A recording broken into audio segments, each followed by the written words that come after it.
Have you ever worked so hard to make life behave, only to watch it slip through your fingers anyway? Have you ever noticed that the more you try to control the outcome, the more tense and exhausted you become, even when things seem to be going your way? Welcome back to the channel. Today we are stepping into a theme that quietly shapes almost every modern life: the illusion of control. And what happens when you finally stop gripping so tightly? Here are the two ideas we are going to live inside today. First, much of our suffering does not come from what happens. It comes from the inner demand that reality must match the plan in our head. Second, karma is not a spiritual courtroom handing out rewards and punishments. It is an unfolding design of cause and effect, energy and consequence, intention and momentum. And when you learn to surrender without giving up, you begin to experience a kind of freedom that does not depend on perfect outcomes. Let me tell you about someone named Ethan. Ethan was the kind of person who looked stable from the outside. He had the job that made family members proud. He had the apartment that looked clean and grown up. He had routines, calendars, productivity systems, and a mind that never stopped running. If you asked him what his strength was, he would say he was prepared. If you asked him what his weakness was, he would laugh and say he cared too much. But what he did not say out loud, not even to himself at first, was that preparation had turned into addiction. Ethan did not simply like planning. He needed it. Planning was not a tool anymore. It was a sedative. When he felt fear, he opened his laptop. When he felt uncertainty, he made a spreadsheet. When he felt lonely, he scrolled and organized and rearranged his life like furniture, hoping the right arrangement would finally make his heart feel safe. He had a phrase he repeated in his mind: "If I can just figure it out, I will be okay." That phrase sounds harmless, maybe even inspiring, but underneath, it was a hidden belief that quietly poisoned his peace. Life is dangerous unless I control it, and the modern world rewarded that belief. His workplace praised the people who answered instantly, who predicted risks, who stayed ahead of problems. His social world praised the people who seemed to have it all mapped out. Even the self-improvement culture around him fed the same message: optimize everything, hack your habits, eliminate uncertainty, master your mind, master your body, master your future. So Ethan became a master of management. He managed time, he managed relationships, he managed how he looked. He managed how he sounded in meetings. He managed his brand, his health, his finances, his plans for the next 3 years. But the one thing he could not manage was the quiet tightness in his chest when the world did not cooperate. It started with small things. A friend canceled plans last minute. Ethan smiled and said it was fine. Inside, his mind whispered, "People are unreliable. Do not depend on anyone." A project at work changed direction after weeks of preparation. Ethan felt anger rise, not just normal frustration, something sharper. The anger was not about the project. It was about the violation of his inner contract with life. I did everything right, and life still changed the rules. Then a relationship began. And for a while, it felt like proof that his careful life was finally paying off. He met someone named Claire. Claire was warm, calm, and she made Ethan feel seen in a way he did not realize he had been craving. Ethan did not tell her this, but he began to plan around her. He planned date nights. He planned vacations. He planned how to introduce her to friends. He planned what their life would look like in 6 months. He did not call it control. He called it commitment. But the body knows the difference. When Claire needed space, Ethan felt panic. When Claire did not respond quickly, Ethan spiraled. When Claire said she was unsure about moving fast, Ethan felt his stomach drop. He tried to negotiate the feeling by negotiating the future. What if we do it this way? What if we set a timeline? What if we make a plan? Claire did not argue. She simply looked at him one evening and said something gentle that landed like a bell in a silent room. "Ethan, I feel like you are trying to hold me like a solution." That sentence scratched something open, because it was true. Ethan had been holding everything like a solution.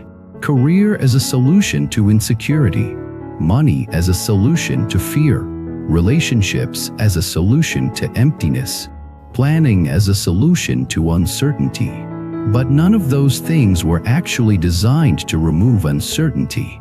They were designed to help him live inside it. The problem was not effort. The problem was clinging. This is where the control trap begins, and it is why we suffer. The control trap is not the desire to create a good life. It is the unconscious belief that a good life means nothing unpredictable can happen. It is the emotional demand that reality must obey your preferences. It is the inner pressure to fix everything, to prevent discomfort, to avoid feeling helpless, to protect the identity you built, the identity of someone who has it together. Modern society fuels this trap in 1,000 subtle ways. We are taught that if we are anxious, it means we are not prepared enough. We are taught that uncertainty is failure. We are taught that rest is laziness. We are taught that vulnerability is weakness. We are taught to predict everything, track everything, optimize everything. We are taught to treat life like a project and ourselves like a machine. And then we wonder why we cannot breathe. Because the nervous system was not built to live inside constant prediction. The mind thinks it is helping when it rehearses every possible outcome. But most rehearsals are not preparation. They are suffering in advance. Ethan was suffering in advance every day. He woke up and checked messages before he even sat up. He scanned for problems, like a guard searching for enemies. He drank coffee and called it motivation. He rushed through meals and called it efficiency. He filled every silence with content, because silence felt like the moment the fear might catch up. And when outcomes did not align with his plans, the emotional toll was heavy. Not only disappointment, but shame. He would think, if I was smarter, this would not happen. If I did enough, this would not happen. If I controlled better, this would not happen. Notice how control addiction becomes self-blame. Because if you believe you can control everything, then whatever you cannot control must be your fault. That belief is not empowering. It is exhausting. Then life did what life always does. It delivered a lesson. Ethan lost his job. It was not because he was bad at it. It was a company restructure, one of those cold corporate events that arrives with polite language and a calendar invite. He was told his role was being eliminated. He was told it was not personal. He was thanked for his contributions. He was handed paperwork. Ethan walked out of the building with a box in his hands and a numbness in his chest. He expected panic. He expected tears. What he felt first was emptiness, like someone had unplugged the machine that ran his identity. If I am not this job, who am I? He went home and opened his laptop and began to plan. He updated his resume. He built a job search schedule. He made a list of networking contacts. He calculated finances. He created a timeline for recovery. And for a few hours, it worked. He felt calmer. Then, late that night, when the adrenaline unfaded, the grief arrived. His breath became shallow. His chest tightened. His mind ran wild. What if I never find something as good? What if I fail? What if people see me as a loser? What if I lose everything? What if I cannot control my life? He tried to fix the feelings by planning harder. It did not work. At around 3 in the morning, Ethan sat on the floor with his back against the couch, and he felt something he had not let himself feel in years: helplessness. And the strange thing was, helplessness did not kill him. It did not destroy him. It simply arrived and sat beside him, like an honest friend who had been waiting outside the door. This is where karma begins to unfold beyond the simplistic misunderstandings. Many people think karma means you did something bad and now the universe punishes you, or you did something good and now the universe rewards you. That is a childish version, and it creates fear. It turns spirituality into superstition. A deeper understanding is simpler and more liberating. Karma is the natural flow of cause and effect, the consequences of intention, the momentum of habits, the way energy moves through choices. Karma is not always dramatic. It is subtle. It is the way your mind trains your nervous system. It is the way your nervous system shapes your perception. It is the way perception shapes your decisions. It is the way decisions shape your life. Karma is also collective. Families carry patterns. Cultures carry patterns. Workplaces carry patterns. Entire societies carry patterns. When you live inside a system that worships control, you inhale that worship without noticing. The craving to manage everything becomes normal. Ethan had been living inside that collective karma, so the job loss was not cosmic punishment. It was a consequence inside larger design. It was a turning point that revealed the gap between his outer competence and his inner peace. You can seek karma working in daily life in ways that have nothing to do with grand events. When you speak sharply to someone in the morning because you are stressed, you may notice the day feels heavier afterward. People respond differently. Your own mind feels agitated. That is karma. When you practice kindness, even small kindness, letting someone merge in traffic, listening without interrupting, offering patience, you may notice your inner world softens. The day opens. That is karma. When you spend hours scrolling and comparing yourself, you may notice your energy drops and your confidence erodes. That is karma. When you meditate and breathe and return to presence, you may notice clarity returns. That is karma. Karma is the design of how states of mind become worlds. Ethan had created a world of control, and now the design was revealing its limits. In the weeks after the job loss, he did everything he thought he should do. He applied. He networked. He stayed productive. He tried to stay positive. He listened to motivational speeches. He told himself he was fine, but his body was not fine. He began waking up with his heart racing. He began feeling a dull ache in his stomach. He began getting headaches. He began snapping at people. He began feeling irritated by small delays, like a slow cashier, a late train, a friend who talked too long. Everything felt like an obstacle. That is what control addiction does. It turns life into a constant negotiation. It turns the present moment into a problem to be solved instead of a reality to be lived. One afternoon, Ethan was sitting in a cafe, staring at his laptop, and an older man at the next table looked over and said, "You look like someone trying to wrestle the ocean." Ethan laughed politely, but the man continued, still gentle, not intrusive. "I used to do that too. I called it planning." It was fear. Ethan felt annoyed. Then he felt curious. The man introduced himself as Daniel, not the same Daniel from earlier stories, just another Daniel, a man with calm eyes and an ordinary jacket.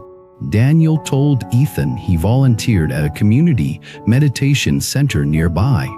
and he invited Ethan to come to a session. Ethan almost refused. He had a schedule. He had applications to send. He had no time to sit and breathe. But something inside him was tired of being his own project manager. So he went. The meditation center was simple. No performance, no pressure. People sat quietly. The room was plain. Ethan expected to feel awkward. He expected to feel bored. He expected his mind to scream. It did. His thoughts ran like a storm. What am I doing here? This is a waste of time. I need to fix my life. Sitting is not fixing. This is irresponsible. But the teacher guiding the session said something that landed like medicine. You do not meditate to control your mind. You meditate to stop being controlled by it.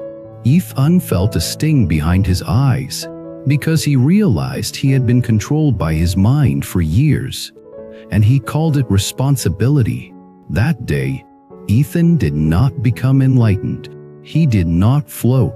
He did not have a mystical vision. He simply sat, breathed, and noticed how violently his mind tried to predict and manage. He noticed the grip. He noticed the craving for certainty. He noticed the aversion to discomfort. And for a brief moment, he noticed something else beneath the storm. A quiet awareness that could watch the storm without becoming it. That awareness is where surrender begins. Now, surrender is one of the most misunderstood words in modern life. People hear surrender and they think it means giving up. They think it means being passive. They think it means letting life walk all over you. They think it means you stop trying. That is not surrender. That is collapse. True surrender is not collapse. True surrender is releasing the illusion that you can control outcomes while still showing up with wise effort. It is the difference between doing your part and gripping the result.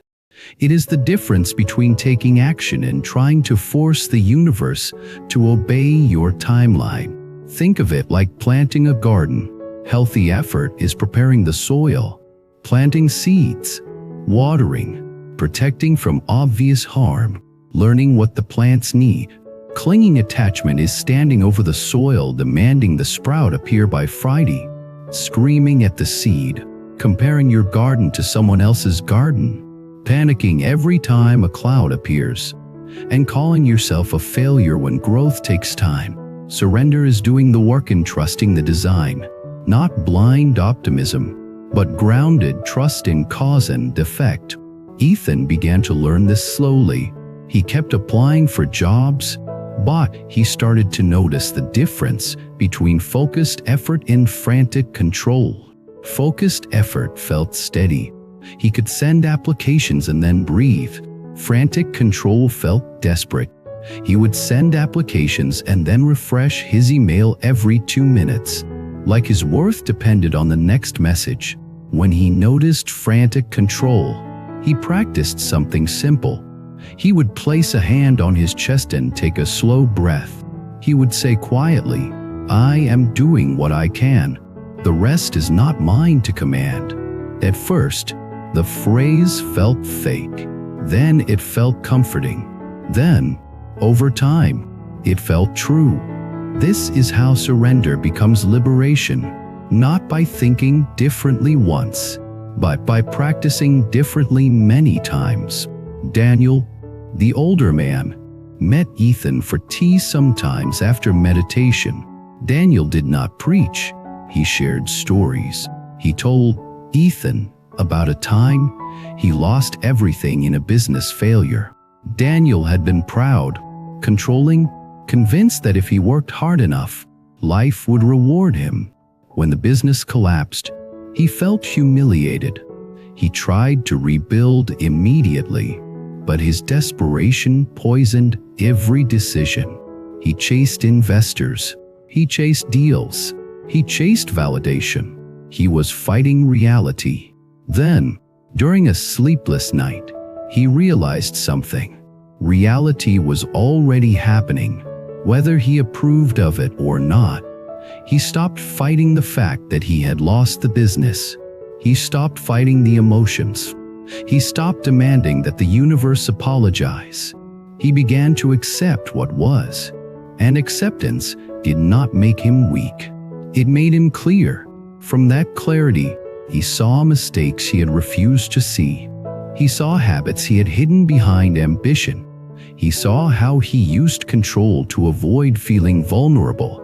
He saw how he chased success to avoid feeling ordinary. This is karma unfolding in a way that heals. Because karma is not only about consequences. Karma is also about learning.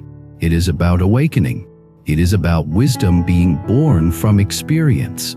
Daniel rebuilt his life slowly, not by forcing, but by aligning his effort with reality. Ethan listened, and something softened in him. He began to understand the illusion of control in a deeper way. Control is not the same as influence. You have influence over your actions, your attitude, your choices, your speech, your habits, your attention, your integrity. You do not have control over timing, other people's minds, the economy, the weather, the past, or the fact that everything changes. When you confuse influence with control, you suffer. When you focus on influence and release control, you become powerful in a different way. You become resilient. Ethan began to practice noticing the moment he tried to force reality. It happened when he checked his email compulsively. It happened when he rehearsed conversations in his mind, trying to predict every reaction. It happened when he tried to secure Claire's affection with plans and promises instead of presence. It happened when he tried to make his emotions disappear instead of listening to them. Each time he noticed, he practiced letting go, not dramatic letting go, simple letting go. One breath, one softening of the shoulders, one return to the present moment, one decision to stop arguing with what is. This is mindfulness in real life. Mindfulness is not a trendy concept. It is the skill of seeing clearly. It is the ability to witness thoughts and emotions without being dragged by them. It is the practice of staying awake inside your own experience. And when you stay awake, karma becomes visible. You see the chain. I thought arises. I am falling behind. The body tightens. The mind rushes. You send a desperate message. You feel shame. You act from that shame. The chain continues. When you are mindful, you interrupt the chain. I thought arises. I am falling behind. You notice it. You breathe. You remember that thoughts are not commands. You choose a wise action. The chain changes. That is karma shifting in the present. Now, there is a deeper layer here that many people miss. The illusion of control is oft unrooted in a fear of impermanence. Everything changes. Jobs change. Bodies change. Relationships change. Plans change. Even your mood changes. The mind hates this. The mind wants solidity. The mind wants guarantees. So it tries to build a fortress out of plans. But you cannot build a fortress against change. You can only build a home inside change. That home is inner peace, not a permanent high, not a perfect calm, but a stable center that can feel waves without drowning. This is what surrender cultivates. Surrender is learning to float instead of fighting the water. And I know some of you are thinking, that sounds nice, but what about real problems? What about bills? What about health? What about heartbreak? What about injustice? What about responsibilities? Surrender does not mean you stop acting. Surrender means you stop acting from panic. Surrender means you stop acting from the illusion that if you do everything right, you can guarantee the outcome. You cannot, but you can still do the right thing. This is where we distinguish healthy effort from clinging attachment. Healthy effort has a clean energy. You study, you apply, you practice, you communicate, you rest, you ask for help, you learn, you adjust. Clinging attachment has a sticky energy. You grasp, you obsess, you demand, you control, you manipulate, you force, you punish yourself, you punish others, you spiral. Healthy effort is grounded in wisdom. Clinging attachment is rooted in fear. Ethan began to see the difference by watching his body. When he acted from healthy effort, his breaths stayed deeper. When he acted from clinging attachment, his jaw clenched, his stomach tightened, his mind raced, so he used the body as a compass. This is a powerful technique for recognizing when you are trying to force control instead of flowing. When you notice tension, do not immediately interpret it as danger. Sometimes tension is simply resistance to reality. Ask yourself, what am I refusing to accept right now? Sometimes the answer is simple. I am refusing to accept that I do not know. I am refusing to accept that this person may not choose me. I am refusing to accept that I cannot control timing. I am refusing to accept that I am grieving. I am refusing to accept that I am tired. When you accept, you do not become passive. You become truthful. Truth is calming, because the nervous system relaxes when it stops fighting what it cannot change. Ethan noticed that when he accepted uncertainty, he had more energy to take wise steps.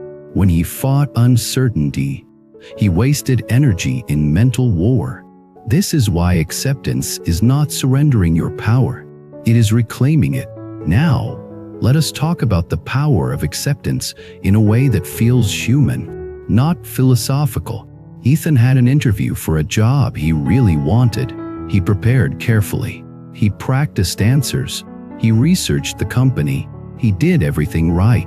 After the interview, he felt hopeful. Then he waited.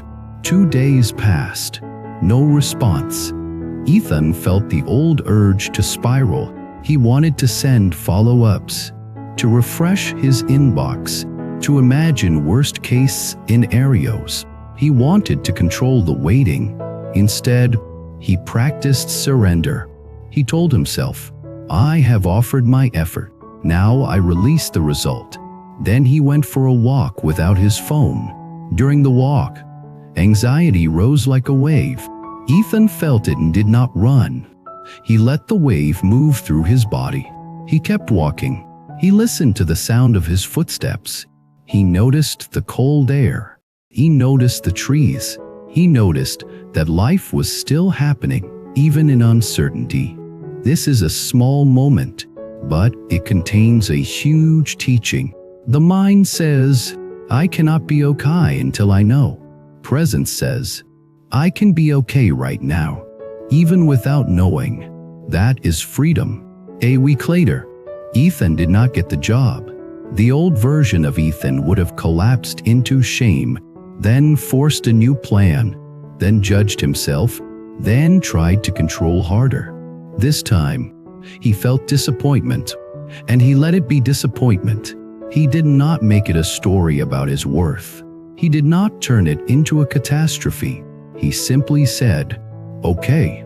Then he asked, what is the next wise action? And he did it. This is how surrender changes your life. It does not remove pain. It removes unnecessary suffering. Pain is part of life. Suffering is often the result of resistance. In Buddhist wisdom, this is one of the most practical teachings ever offered. Suffering increases when we cling to what changes, and when we refuse what is already here. Surrender is aligning with reality, and when you align with reality, you begin to notice something surprising. Life has an intelligence that your controlling mind cannot see. Not an intelligence that guarantees comfort, but an intelligence that shapes growth. Karma's unfolding design is not always gentle, but it is always honest. It reveals what you cling to, It reveals what you fear. It reveals what you avoid. It reveals what you must learn in order to become free. Ethan began to see that his job loss was not just loss. It was a redirection. He had been living a life that looked successful but felt tight. He had been ignoring his own longing for meaning. When he finally stopped being busy enough to avoid himself, he began to feel a question rise. What do I actually want, beyond what impresses people? That question is a doorway.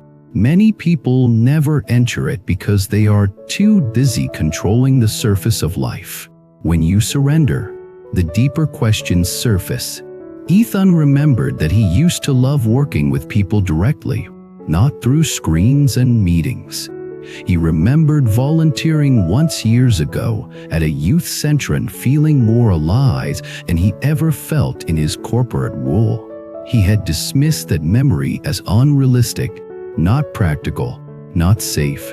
Now it returned like a quiet light. He began volunteering again, just a few hours a week. And something happened. His anxiety decreased, not because his finances were solved, but because his heart felt aligned. Alignment is a kind of inner coherence.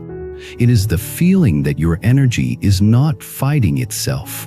When you are aligned, you do not need to force as much. You still act, but action flows. This is what some traditions call effortless effort. It does not mean no effort. It means the effort is not poisoned by fear. Ethan started to notice synchronicities, not magical signs, but natural connections that appear when you show up with openness. He met someone at the youth center who mentioned a role at nonprofit. He spoke to someone who connected him to a training program. He learned about community work he never knew existed. If Ethan had stayed in control mode, he would have dismissed these opportunities because they did not fit the old plan. But surrender made him flexible. Flexibility is not weakness. It is intelligence. Rigid control breaks. Flexible surrender adapts. And adaptation is how you survive change. Now, I want to offer another real-world story, because not everyone relates to job loss. Some of you are dealing with relationships, health, family, or a sense of life not going the way you expected. A woman named Marissa spent years trying to control love. She had a checklist for the ideal partner. She had timelines. She had rules. She had strategies. She did not call them strategies. She called them standards. Standards are healthy.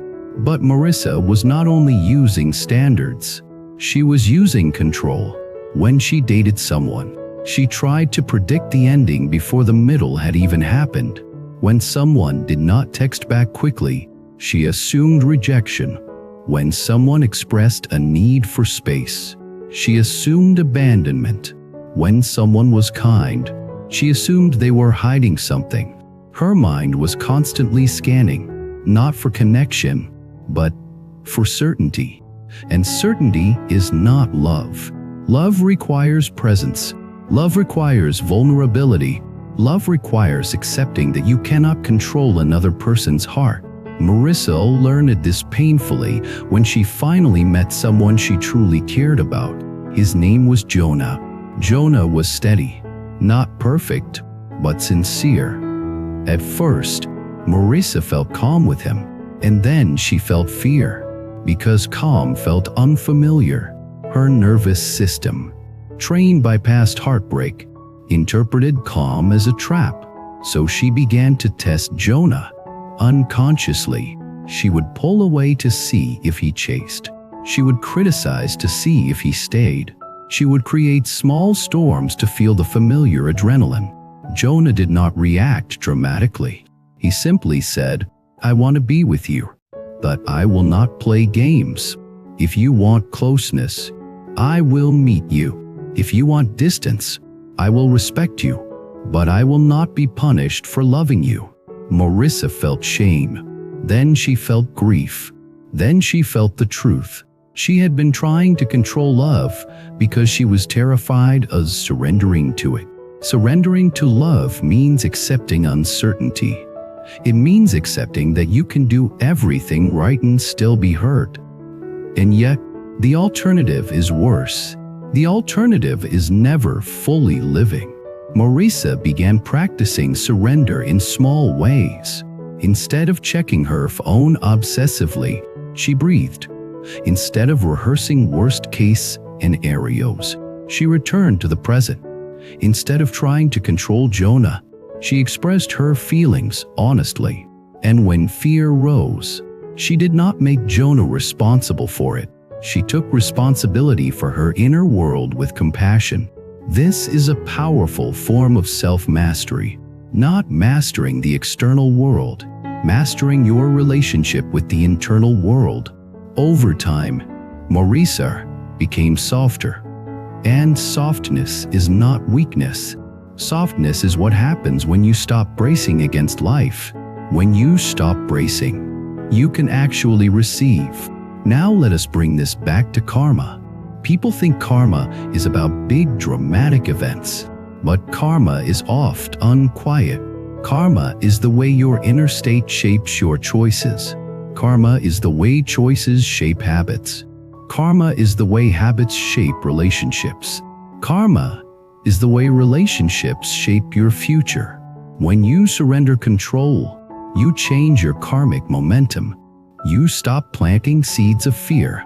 You start planting seeds of trust. Not naive trust, wise trust. Wise trust means you accept impermanence and still choose love. Wise trust means you accept uncertainty and still take action. Wise trust means you accept that outcomes are not guaranteed and still live with integrity. Integrity is where peace lives, because when you live with integrity, you can face any outcome without losing yourself. You might lose a job, but you do not lose your worth. You might lose a relationship, but you do not lose your dignity. You might face illness, but you do not lose your spirit. This is not motivational talk. This is spiritual truth, proven by practice. Now, I want to guide you through techniques that help you cultivate inner peace. Because surrender is not an idea, it is a skill. The first technique is recognizing control language in your mind. Control language sounds like must and shouldn't, always and never. This must happen. They should respond. I have to fix this. I cannot handle this. If this goes wrong, I will be ruined. When you hear that language, do not argue with it. Simply label it. Control voice, fear voice, old conditioning. Then breathe. Labeling creates distance. Distance creates choice. The second technique is learning to observe emotions without judgment. When anxiety arises, the mind says, "Anxiety is bad. Get rid of it." That judgment adds a second layer of suffering. Instead, practice saying, "Anxiety is here. Feel it in the body. Where is it? How does it move? Is it hot? Is it tight? Is it buzzing?" Breathe into it. Do not dramatize.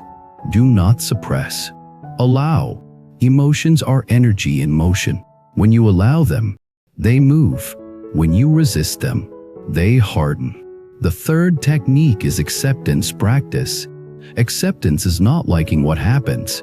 Acceptance is acknowledging what is already true. I lost the job. This person is pulling away. My plan changed. I feel grief. This is happening. When you accept, you stop wasting energy on denial. Then you can respond skillfully. Skillful response is the heart of wisdom. The fourth technique is practicing equanimity. Equanimity is inner balance in the face of change. It does not mean you do not feel. It means feelings do not own you. One way to practice equanimity is to reflect on impermanence daily, not as a dark thought, but as a freeing truth. Everything changes, So I do not cling. So I do not panic. So I appreciate what is here. So I release what is leaving. This reflection softens the grip of control. The fifth technique is compassion. Many control-addicted people are secretly harsh with themselves. They believe that if they are not strict, they will fail. But harshness creates tension. Tension clouds wisdom. Compassion creates safety. Safety allows clarity. When you make a mistake, speak to yourself like you would speak to someone you love. I see you. I know this is hard. You are learning. We will take the next step. This is not indulgence. This is intelligent care. Because a regulated nervous system makes better decisions. Now let us talk about daily habits that cultivate detachment from specific outcomes. Detachment does not mean you do not care. Detachment means you care without gripping. One habit is to set intentions rather than demands. Instead of saying, I must get this result, say, I intend to show up fully and act with integrity. Instead of saying, this person must choose me, say, I intend to be honest and loving, and I will respect reality. Intentions focus on what you can influence. Demands focus on what you cannot control. Another habit is to practice small acts of letting go each day. Let someone else choose the restaurant without needing it to be perfect. Let a plan change without turning it into a crisis. Let yourself be slightly uncomfortable without immediately fixing it. These small practices train the nervous system to tolerate uncertainty. Another habit is to create space for stillness. If your mind is always consuming, it cannot hear wisdom. Even 5 minutes of quiet breathing each day begins to rewire your relationship with life. Another habit is gratitude, but not forced positivity. Real gratitude is noticing what is already working. Even in chaos, a warm cup, a friend who cares, a body that still carries you, a breath that still arrives. Gratitude anchors you in reality, and reality is where peace lives. Now, what about purpose and meaning when things do not go your way? This is one of the deepest questions, because when control collapses, many people feel lost. They say, if the plan is gone, what am I doing here? Here is a truth that can change your life. Meaning is not something you find only when life matches your preferences. Meaning is something you create through how you respond. If you respond with bitterness, you create a bitter life. If you respond with wisdom, you create a wise life. If you respond with compassion, you create a compassionate life. This is karma. Meaning is not only in outcomes. Meaning is in becoming. Ethan did not get his old life back. He got a new one. He eventually took a role connected to community support and training programs. It paid less at first. It was less glamorous, but he felt alive. He felt present. He felt useful. He felt aligned. And the funniest part was, when he stopped trying to control everything, opportunities began to appear more naturally, not because the universe was rewarding him for being spiritual, but because he was no longer blinded by rigid plans. He could see what was in front of him. This is what surrender gives you. Vision. When you stop gripping, you can see. When you can see, you can choose. When you can choose, you are free. Now I want to bring this into a closing reflection, because stories are powerful, but you also deserve a mirror for your own life. Ask yourself gently, where am I trying to control the uncontrollable? Is it other people's opinions? Is it timing? Is it a relationship? Is it a career path? Is it my image? Is it my past? Is it a fear that I keep trying to solve by planning? Then ask, what is the cost? What is control costing me? Is it costing me sleep? Is it costing me peace? Is it costing me presence? Is it costing me connection? Then ask the most important question. What would it feel like to release the grip by 1%? Not to throw your life away, not to stop trying, just to soften the jaw, just to exhale, just to say, I will do my part and let life do its part. That is surrender. Surrender is not a dramatic spiritual moment. It is a daily practice of releasing what you cannot command and committing to what you can cultivate. You can cultivate awareness. You can cultivate compassion. You can cultivate patience. You can cultivate integrity. You can cultivate presence. You can cultivate skillful response. These are the seeds of good karma. These seeds grow into a life that feels lighter, even when it is not perfect. Now let me offer a deeper layer of commentary, because some of you will recognize yourselves in Ethan and Marissa, and you might feel sadness, even anger, at how long you have been living inside the control trap. Maybe you grew up in a home where unpredictability was dangerous, so you learned to control everything to feel safe. Maybe you experienced loss early, so you became a strategist, believing that if you planned enough, you could prevent pain. Maybe you were praised only when you performed, so you learned to control your image to earn love. None of that makes you wrong. It makes you human. And this is where compassion becomes essential, because if you try to surrender through self-criticism, you will fail. You will turn surrender into another project, another way to control yourself. True surrender is gentle. It is the courage to be with your experience without forcing it to change. It is the wisdom to take the next step without needing the whole staircase. It is the humility to admit that life is bigger than your mind, and the relief of letting that be true. This is not resignation. This is peace. I have seen people transform when they stopped reading life like an opponent. I have seen people who spent years anxious about money begin to relax when they learned to focus on wise habits instead of perfect predictions.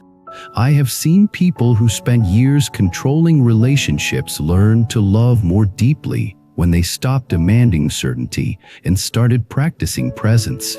I have seen people who face stillness find unexpected meaning when they stopped asking, "Why me?" and started asking, "How can I meet this with dignity?"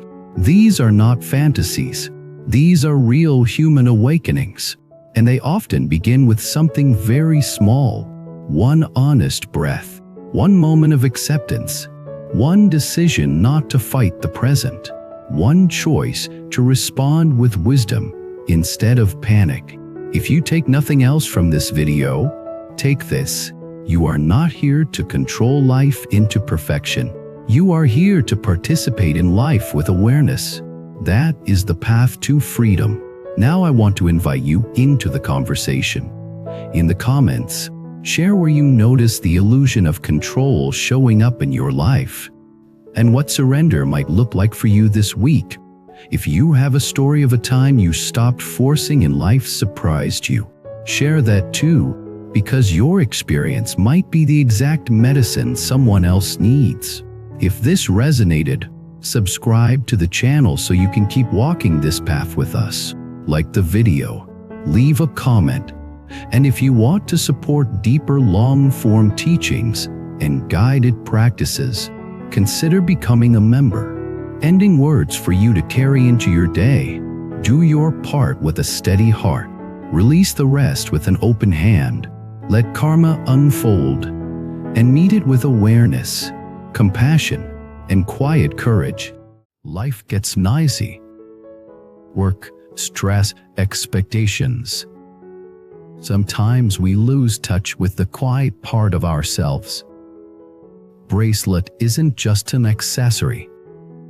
It's a small reminder that you deserve peace. You deserve moments of stillness. You deserve to hold on to your inner balance. If one of these bracelets speaks to your heart, you'll find the purchase link in the description below. and even more auctions available on our channel's shop page.